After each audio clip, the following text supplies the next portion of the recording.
Hello traders, Gary Wagner here, just about 11:30 in Honolulu, 5:30 in New York. It is Friday. Happy Aloha Friday, as we say on the islands. September 21st, 2018, and this is the daily report for gold and silver, our weekend review. And we do have gold trading lower as we conclude this week, with gold futures trading down by $8, with December's Comex contract currently fixed at $1,203.30. Of the precious metals complex, there was only one metal to escape a downtick today, and that was silver, actually closing up fractionally, about a half of a cent, and currently fixed at $14.31.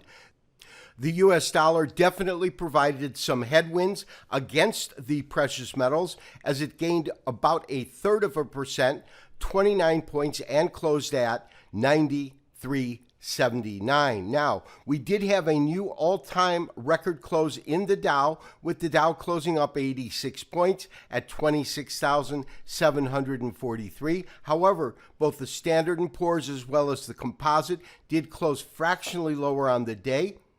S&P closing down about 1 point at 29.29.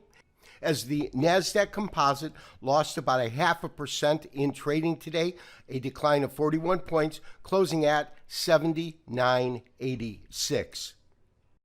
Even with today's higher finish in the U.S. dollar index, gaining about 0.33% and closing at 93.79, we can absolutely see that in terms of weekly activity, we had the dollar index trading under pressure for the better part of the week and losing some substantial ground, considering that this market was as high as about 96.70 back at the first week of August. We have seen a considerable decline in the dollar index over this last month and a half, inasmuch as recent declines in dollar value has been some strong tailwinds for the precious metals market, specifically gold. We have not seen the net result being tremendously higher gold pricing. In fact, when we look at our weekly chart, we can see that not only this week, but last week, we had gold prices in essence close very, very close to where they opened on Monday. And so we're still hovering just around $1,200 per ounce.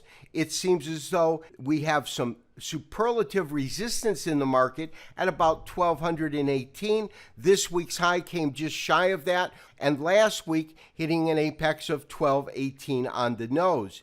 This equal close and the fact that we have had a further compression in range, and what I mean by that is if we take a look at our weekly chart, we definitely have a slightly lower high and a slightly higher low than the previous week.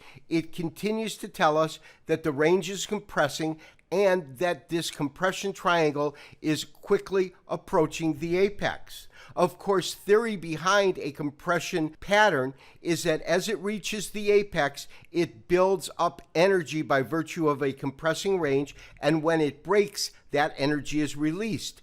Typically, what we look for is a return to the most prevalent direction of the current trend. We would have to categorize prevalent direction as down, and so I would be looking for a break to the downside. If in fact we see that, we could have gold trade, I believe, as low as 1178. And traders, interestingly enough, when we look at our weekly chart of silver, we can see that silver actually had a pretty good week. It came in under much greater pressure than gold did on the way down over these last couple of weeks, and especially this week, we can see that we absolutely had silver pricing come under pressure, but trading well off of the open on Monday morning. That's the bottom of this green rectangle, closing with some moderate gains, and that's after forming this low last week when silver touched just under $14 for a short period of time.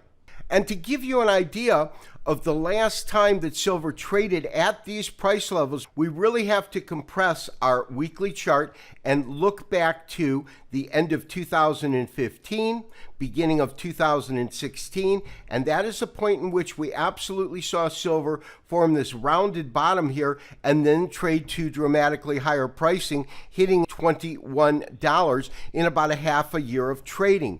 That tells me that this price could in fact hold. If we break below $14, we could see a significant fall to about $13.50, matching the lows that came in the end of 2015, beginning of 2016.